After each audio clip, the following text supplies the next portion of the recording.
Hello friends, welcome to the my YouTube channel. जैसा कि आप लोग सब जानते होंगे कि जो यूटेट की परीक्षा है वो संपन्न कराई जा चुकी है। 30 तारीख को संपन्न कराई जा चुकी है। तो आज मैं बात करने वाली हूँ कि अगर आपको यूटेट क्वालिफाई करना है तो आपको कितने नंबर लाने होते हैं। तो इस विवरणिका यानी कि जो सूचना विवरणिका है इसमें दिया गया है कि आपको अगर टेट पास करना है तो कितने नंबर आवश्यक होते हैं।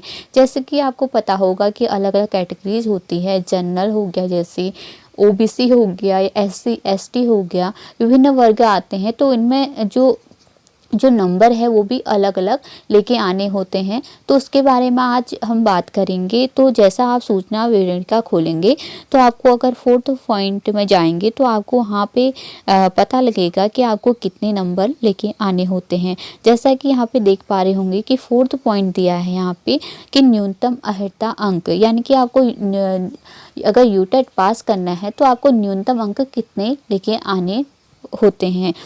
इसमें साफ साफ लिखा है कि अध्यापक पात्रता परीक्षा टेट में सामान्य वर्ग के लिए न्यूनतम उत्तीर्णांक 60% होते हैं, यानी कि आपको 60% के अंक लेके आने होते हैं। अगर आप जनरल कैटेगरी से बिलोंग करते हैं तो आपको 60% अंक लेके आने होते हैं। जैसा कि आप लोग जानते होंगे, अगर आपने पेपर दिया होगा या देने वाले होंगे, तो जो पूरा जो पेपर होता है वो 150 अंक का होता है।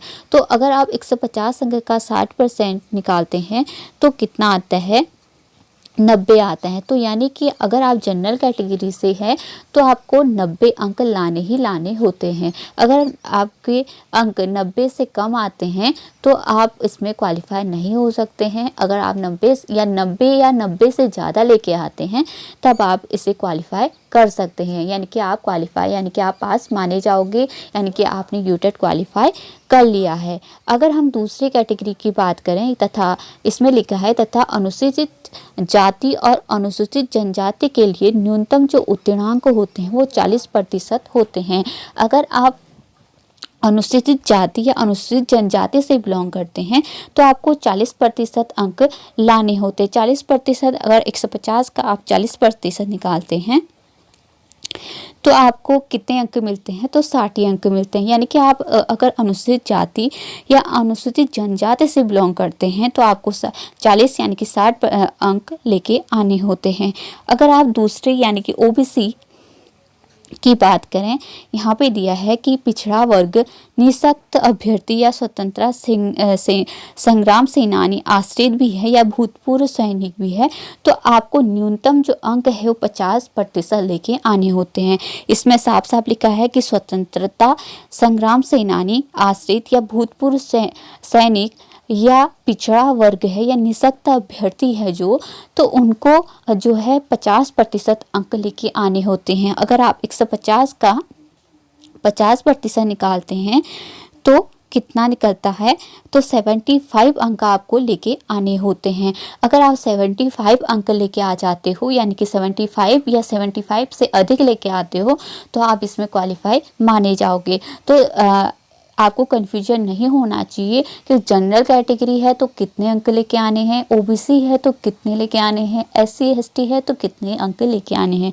जनरल के लिए है 90, ठीक। अगर आप जो है सामान्य श्रेणी यानी कि जनरल से बिलोंग करते हैं तो आपको 60 अंक लेके 60% और 90 अंक लेके आने होंगे। अगर आप अनुसूचित जाति से बिलोंग करते हैं तो आपको 60 अंक लेके आने होंगे। अगर आप ओबीसी से बिलोंग करते हैं तो आपको 50% यानी कि 75 अंक लेके आने होंगे। आई होप आपको ये वीडियो अच्छी भी लगी होगी और समझ में भी आई होगी। और अगर आप मार्कशीट के बारे में जानना चाहते हैं कि मार्कशीट जो है आपकी जो अगर आपने क्वालिफाई कर लिया है तो मार्कशीट आपको कहाँ मिलेगी, तो आप क्या कर सकते हैं, अगर आपने क्वालिफाई कर लिया है तो जो है वो खुद क्या करते हैं, आपको घर पे आपकी डाक द्वारा यानी कि पोस्ट द्वारा मार्कशीट आपके घर पे आ जाती है, ठीक। आई होप आपको अच्छी लगी होगी। अगर अच्छी लगी है तो प्लीज़ लाइक करें, शेयर करें और सब्सक्राइब करें मेरे चैनल को। Thank you so much.